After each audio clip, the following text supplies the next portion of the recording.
We, again, a little just kind of to touch on who we are. So we have the agency side of our business. Pretty much all of our clients are small in the small business space. So with you guys, SB, GRB, we do very little, if anything, upmarket. Occasionally a deal will come across that it's like a mid-market client that has some smaller business needs, or maybe they have a division that's small business.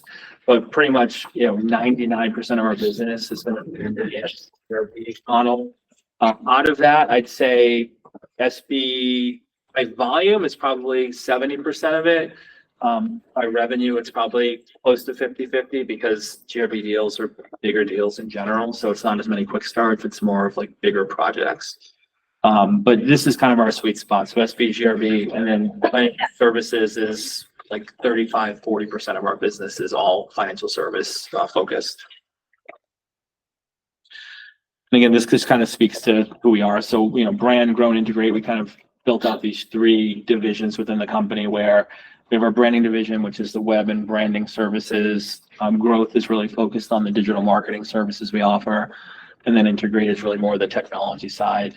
We have other platforms that occasionally will come up. So we have clients that have moved off of Salesforce to HubSpot, and we can help those clients. But where that's beneficial here in the context of this conversation is that we have experience with those other platforms. So when you're competing against HubSpot, we have a whole deck and one pager specifically about HubSpot competes and how you can win in those competes.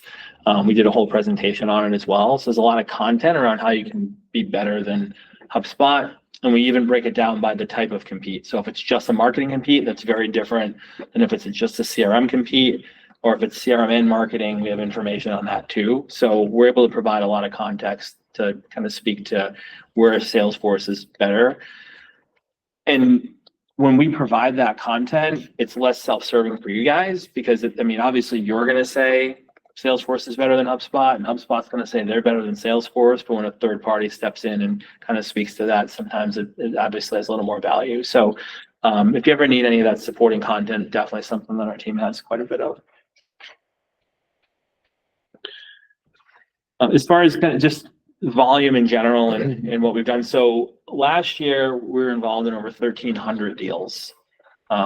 That's, it's a lot of deals. We closed about 50% of the deals we're involved with. So we did close to 700 implementation deals last year.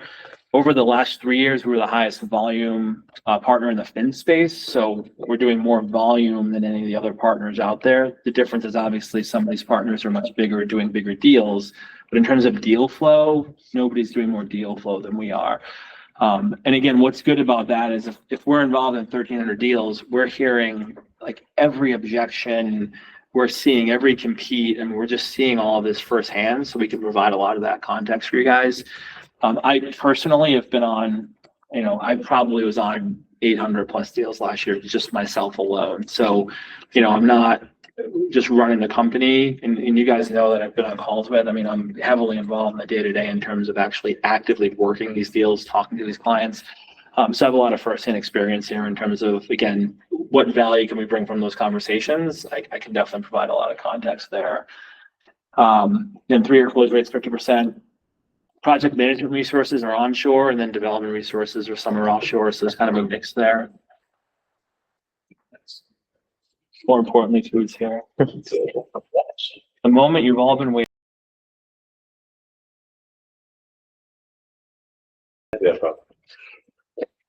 Nice.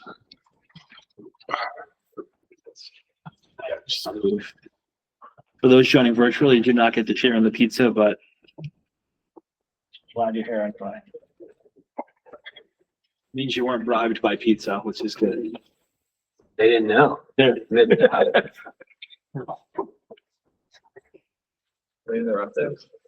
No, I'm just. It's good. Yeah. Don't try to figure it out. Let everybody figure it out. Yeah.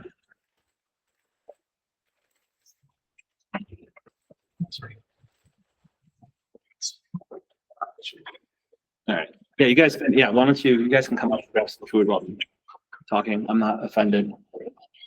Okay. Do it. Who wants to be first? The other thing that's really important to me is we really don't see rent accounts either. So the last 3 years, or 2 years, we hadn't had any rent accounts raised in our name, which is important because, once you start getting rent accounts, obviously that goes to the teams and leadership and people hear about that. But we've had a pretty good record with rent accounts. It's not like, it doesn't mean there's no client issues because there's always issues that come up. But as far as something getting raised to a partner team where it actually gets flagged as a rent account to us, where they reach out to us specifically to get kind of context and background in a deal, that just hasn't happened in several years now for us. So we've had a pretty good record there. I think a lot of that too is if there's an issue, we just address it, right? So we don't let these issues linger and become bigger. We just address the issue and come up to some. Yeah. Yeah, my phone is just- Alright. As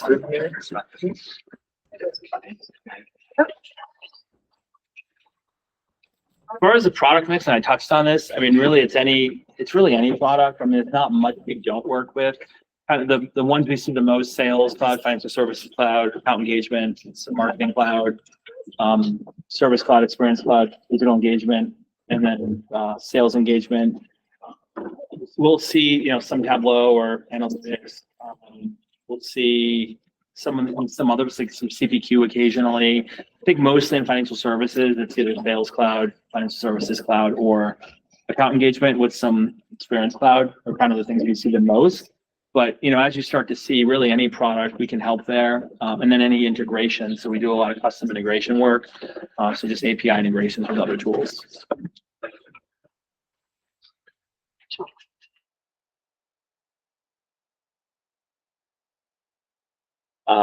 Industry segments, I mentioned this, but roughly 35 to 40% is fins, and then the rest is kind of split out to other segments. Right now, I haven't updated this in a bit. RCG is probably second fins for us. We do a lot of work with the RCG team here, and then I was just in Chicago last week. We do a lot of work with those guys out there too. I like you guys better. It's like, I mean, for me, right, and this is one of the Fins New York team is really one of the first teams I ever started working with. So a lot of the people that I work with here, and especially leadership for like the last 6 years now, I've worked with a lot of the teams. And then even on the AE side, it's like when some people were BDRs, moved up to SBAEs, moved up to GRBAEs. So like I've just been around this team for so long. So this is less of a chore for me to travel to New York and kind of come to you guys. Whereas other offices, it's like, oh, you have to like put on the game face and, shake everybody's hand and whatever. And it's like work. When I come here, I'm just like, oh, I'm just hanging out in New York today. I don't know, it's a very different vibe for me. So Yeah. I do like being here, and it's a quick train right away, which is nice too. But this is really for work. I don't go to an office anymore. This is the closest I get to going to an office to hang out with people and work. So I do enjoy it. And again, these teams have been the teams I've been working with for so long. So I really do enjoy that. Who were some of the first SB reps that you remember first came up? Was it David Carmichael? I don't think it was. When Connor was in AE, I worked with Connor a lot. Yeah. It used to be, it was like Sean Bell and Connor were like the two of them I'd work with constantly. Yeah. I didn't even know Sean was. What's that? Yeah. He's marketing. Yeah, he's the mark. Yeah, he's out on Pat. Yeah, he's on Pat leave now. But I met Connor through Sean. I've known Tom, Tom Bajero forever, I feel like now. Trying to think who else. If you don't mind, my hands up. Like Brian Powers and that Oh, kind that's so good. of So I definitely work with Brian. Get it. I don't even know who else now, but it's been, I mean, it's a core group, especially leadership now. I mean, with you and Doug and, Tom, Connor, I've been working with Chet for years. Actually, when Chet took over for Connor, we started working together immediately. So yeah, it's just you develop relationships. I was saying earlier, it's like I was talking to Emily, the SC on the Marketing Cloud side, and I said, because I don't like talking about. I am talking about myself, my company. I don't like doing that in general. It's just not me. And I think a lot of times people don't necessarily care about that stuff. They just want to know how you can help them. But it's different here for me because a lot of us know each other because we've taken the time to get to know each other. So it becomes a lot more personal. But when I just stand up in front of a room full of people I don't know, I'm not very self-serving in that way. It's like, we can help if you want, just let me know. But I've gotten to know a lot of people here just because it's been years. I enjoy it a lot more. So no, it's been great. Then when it's quiet, I take it personally. I'm like, how come nobody's reaching out? I have no deals. Like, all right, well, that's not okay, but it's okay, at least in my mind. So, because of the volume we do, we see every sub vertical. So sometimes people say like, where do you specialize? It's like, if I'm involved in 1,300 deals a year, like everywhere, right? It's not one vertical we see all the time, but some of the sub verticals we see most common. So like lending or mortgage, hard money, anything around lending. Banks and credit unions, we don't see as much. I mean, in SB, we don't see really that. A little bit in GRB. I don't see a ton of it because a lot of times those are up market, but we've seen a decent amount of credit union work in GRB. Real estate, we see a ton of. Insurance, we see quite a bit of. Wealth management, we see a ton of. Private equity or VC, accounting and fintech. So those are kind of the main sub verticals. And for most of them, we're seeing, we could have been involved in hundreds of deals with most of these sub verticals, especially like lending, wealth, private equity, real estate, insurance, and those are just things we see all the time. Private equity, people always think they're unique and different. That's the one sub vertical. Everyone's like, no, you don't understand our process. We're different. We're all the same. So they're kind of unique to work with. But we have a lot of experience. And what's good with that is we know either what you're competing against or what they're integrating with and using outside of Salesforce for technology. So if it's mortgage, we know what integrations we're looking at. Maybe it's Encompass, or if it's insurance, is it AMS 360 or Calyx or Applied Epic? So, we know a lot of that lingo. For newer AEs, that's really good because at the newer AE, you're just learning Salesforce and you don't know what those other tools are. When you're a more seasoned AE, we can help kind of dive even deeper into the technology and understand kind of what most businesses are using it for and how they're integrating or if they're integrating. But we're really good with working with new AEs because, again, there's just so much, you guys know when you start, it's like just learning Salesforce and then learning fins is a lot of work. To understand the landscape of all the other technology out there is a lot. So that's definitely an area that we can help and speak to. Just some of our highlights too. So again, I touched on this, but number one fins partner by volume for several years, 3-time Inc. 5000. So we were on the Inc. 5000 list again this year for the 5,000 fastest growing companies in America. So I'll be out in Palm Springs in October for that conference, which is really cool. We've done over 3,000 implementations, and where we really help, especially in SP, but we're seeing more of it in GRB. The health checks are important, I think, for any size company. And I know, I've worked on a handful recently where we're going into some GRB accounts that, the AEs are just trying to get healthy and get more business out of. But until somebody goes in and helps them understand where there might be gaps or where they could do more, they're not spending more money. So we've been able to go into a couple of accounts recently and basically talk through how they're using it, where there's gaps, is it adoption, is it integrations, and then that opens the door for more potential ACV. And then same thing with, marketing. So maybe they're not using their marketing tools, they're not seeing value, and marketing tools should be revenue generating. They shouldn't just be something that's just used as another tool, but hey. There you go, Aiden. Oh, guys. I mean, you have to eat. You can't just join. So same thing with marketing. So it really can be any product, but those free health checks come in handy. And then, the no minimums has really been helpful. I know a lot of partners kind of have a minimum that sometimes is really high and it could kill a deal, or you can't even make the introduction because that entry point is too high. With us, we have clients just buying a handful of hours. We have tons of clients buying 5 or 10 hour blocks. They can just use that time as needed. So for $1,000 to $500, they can engage with a partner, and then they can just spend more as needed. But we definitely have a lot of ways to engage that I think a lot of partners don't. And that's been something we've done since the start, is we don't want to ever price ourselves out of a conversation. There's always a way to make something work in budget. We just have to have that conversation or how it works. But again, the no minimums and no kind of set project size, I think has been really helpful for a lot of our clients. A few things about internal process. So, our SOWs over the years have evolved. When we first started, they were pretty generic, and then you get a lot of scopes for you were unaligned or misaligned expectations. So we've learned through eating hundreds and hundreds of hours of our time, how to make sure that doesn't happen. So our statements of work are generally really detailed. They get into the specifics of everything we deliver. And then we actually review that not only when they sign, but then on the kickoff, we actually go back through it to make sure we're in alignment.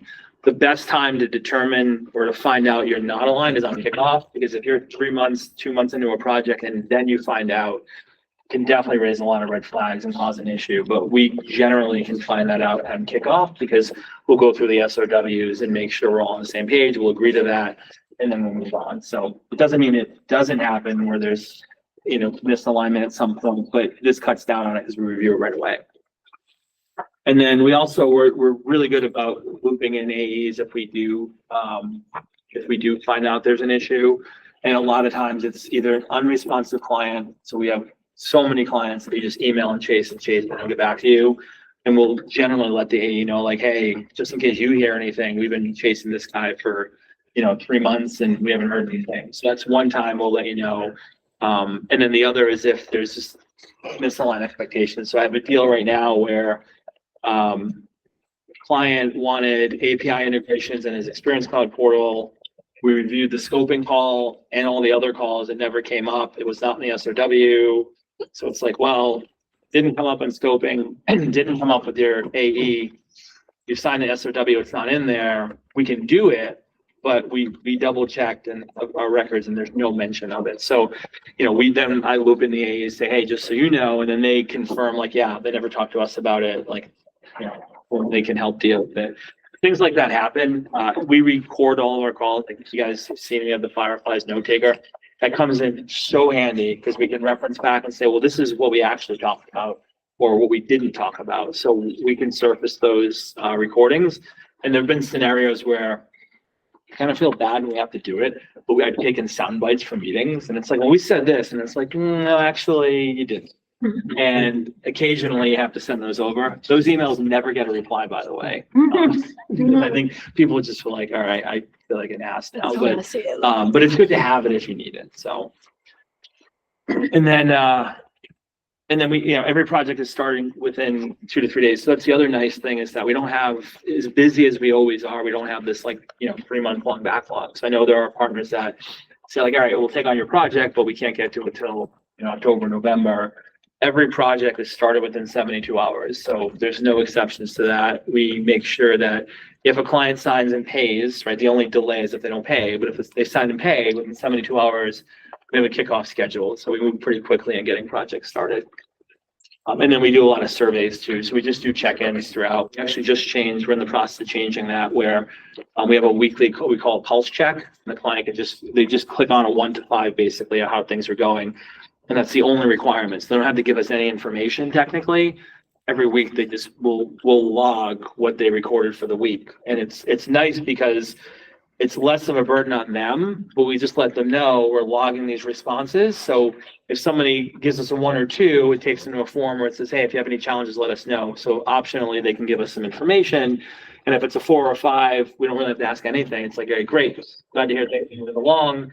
We'll check in again next week. So having these weekly check-ins that with literally just a click of a button in an email, it kind of gives us a good idea of the pulse of a project so we can step in if needed.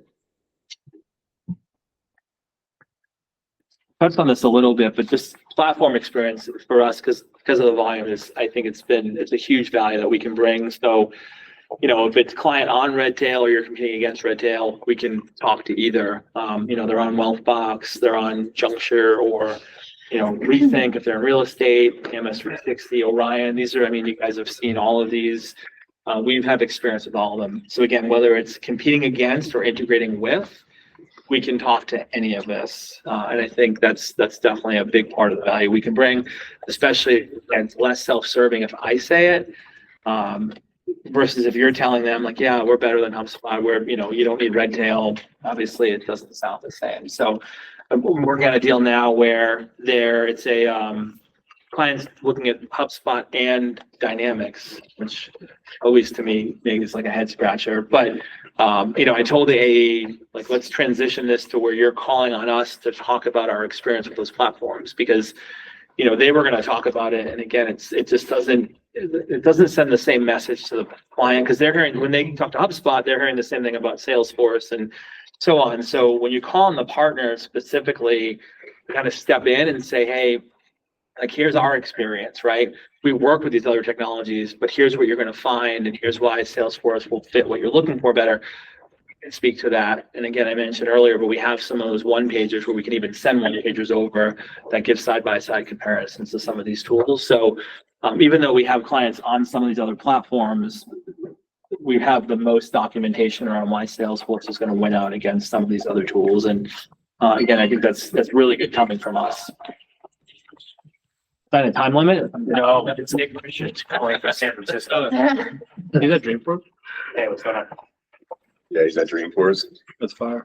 So just to give some context around pricing, just so you have a sense of kind of where we fall. So financial services cloud, typically, around that 5K price range. Sometimes this usually comes in a little more because the data migration is never really standard. It's rare that somebody's moving to FSC and they just have some spreadsheets. It's usually like a red tail migration or a junction migration. So this price tends to go up from there, but at a baseline, if someone just wants to get an FSC and the data is not super complicated, somewhere around that 5K range is what we typically see for financial services cloud. If it's sales cloud, we have a couple options, but typically 4 to 4,400 is kind of what we see for sales cloud.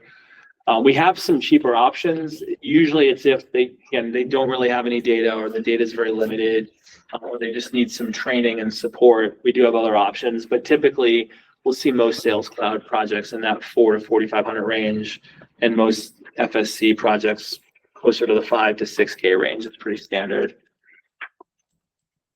Account engagement, similar price range, but 3 to 4K. Most projects are around 4K. We don't see many in the lower price point for this, but 4K is pretty much the standard for account engagement for us.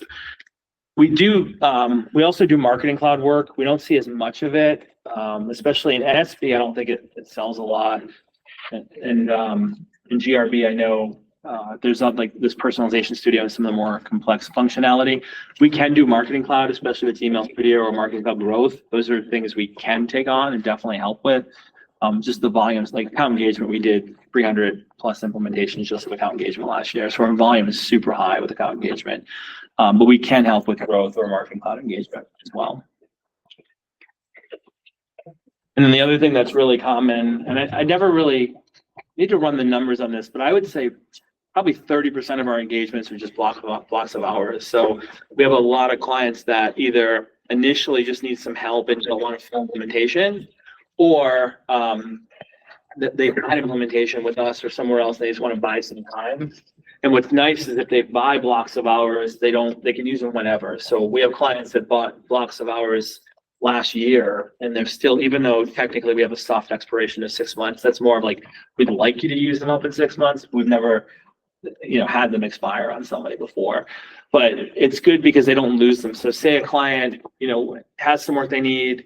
We know it's going to be somewhere between 5, 6, 8 hours. They buy a 10-hour block. We count all the time towards the block. We bank the other hours and then come back whenever. And that one's like they have us for support when they need us because we have these other hours available. So this is a really popular option. This is also good for budget conscious clients. So if you have a client who doesn't want to spend 4 or 5K in implementation, but they need help getting started, this is a really good option. Just sell them a 10-hour block, or kind of offer a 10-hour block and say, I have a partner that can help you out. We'll go in for 10 hours and just kind of give them some basic support and training and make some customization for them. This has also been really popular with Pro Suite deals. I don't know if you guys are seeing much Pro Suite, but I know like retail sees a lot of Pro Suite and core, and this is what most of them are going with because Pro Suite is positioned as self-service, like set up your own platform. But these clients are not technical, so they get lost half the time. That's where these packages come in. It's like just 10-hour block. They have us for support to help out with the things they can't do.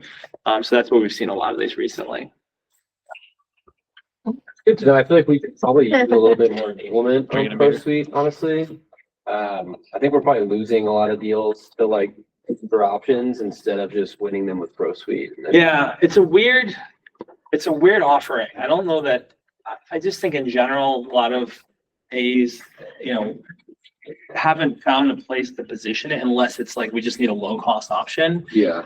Cause I don't think people fully understand, like it does sales and service and marketing Right. for $100, a license, right? I mean, so in theory, it sounds awesome.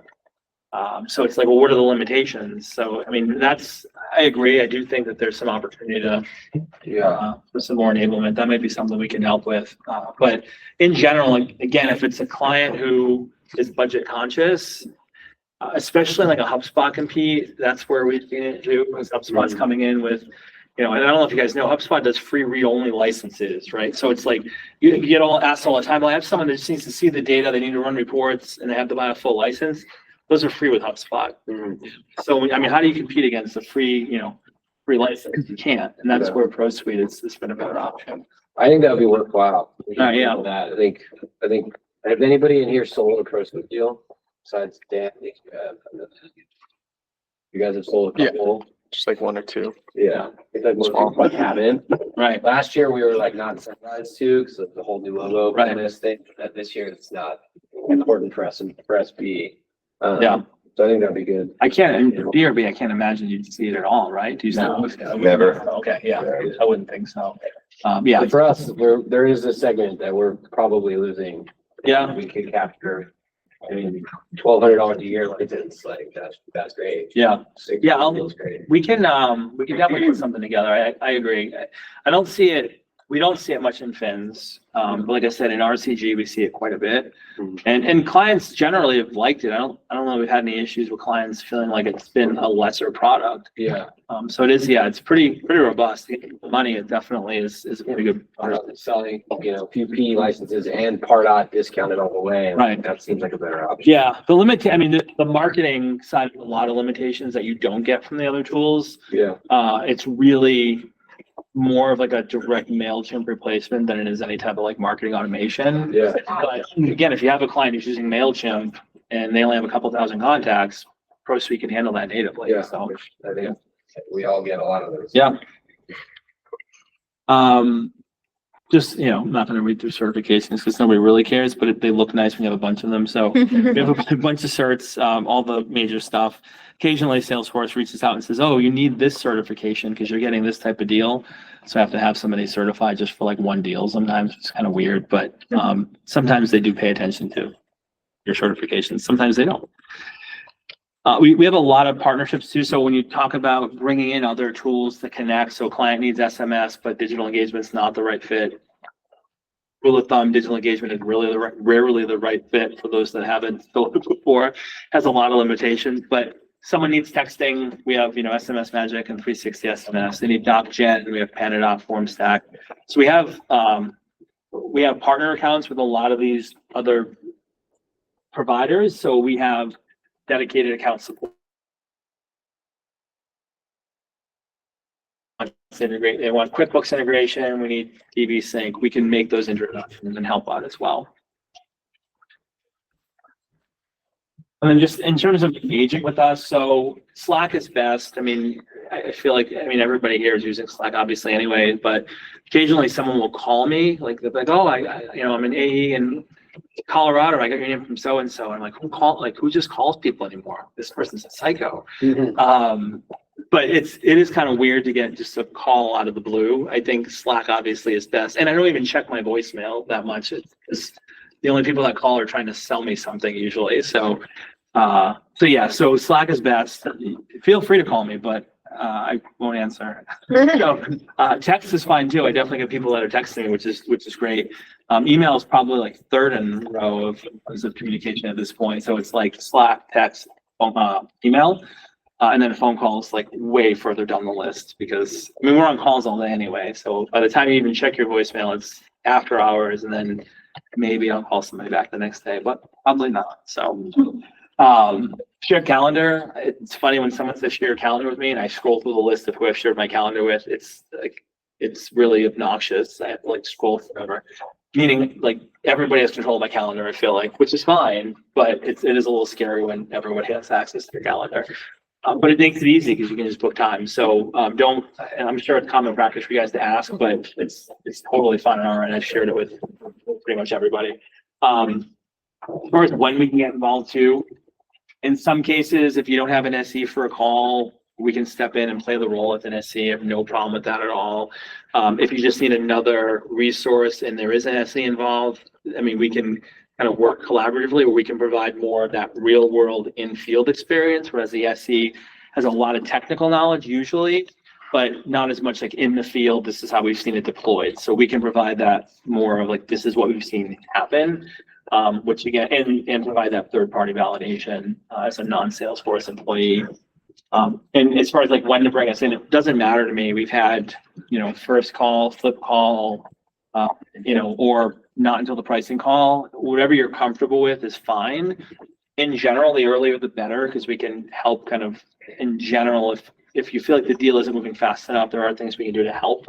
But if the deal's moving along really well without a partner, bring us in at the end or bring us in after the deal closes. If it's moving that fast, that's fine. So it's really not a preferred time to bring us in, just any time that really makes sense for you guys. But knowing that we're fine with being on, we're usually on multiple calls with any deal that's in progress. And then I would try not to skip the scoping call. There are deals where the scoping gets kind of overlooked and we just have to go right to pricing. If it's a really simple deal, that's fine, but it's not ideal for us because when we don't get to disco, there are more surprises than when we do. So if we can have a dedicated discovery call, scoping call, that's ideal. In a more we did one recently with an insurance client where we had to see what they were doing today because they're on an OEM. We wanted to see what they're using it for, right? So that's really helpful for us because then it allows us to see what we need to build out in Salesforce. So reverse demos are great, but always having 30 minutes if we can for scoping is great. When we get to present pricing though, we only need 10 or 15 minutes. So when you're slotting time out for us to present pricing, we go through that pretty quickly. So we don't need much time. The less I get to talk, the better. It's good for everybody. And then if you need something to close a deal, just ask for it. I mean, if it's pricing, timelines, whatever it might be, just let us know. It doesn't mean we can just reduce pricing just because, but some deals have a little more room than others. Other deals where we don't have a lot of room, we just can adjust deliverables to kind of still align to what the client needs, but it helps us bring the cost down. So there's no ask that's too obnoxious. We've gotten some that probably were obnoxious, but most of the asks I think are reasonable. So that's definitely something, just feel free to let us know. And then I mentioned this earlier, but all of our calls are recorded. So if you need access to a recording because you may have missed something or you want to use it when you're putting together your deck, we have those, so we can always share those recordings with you as well.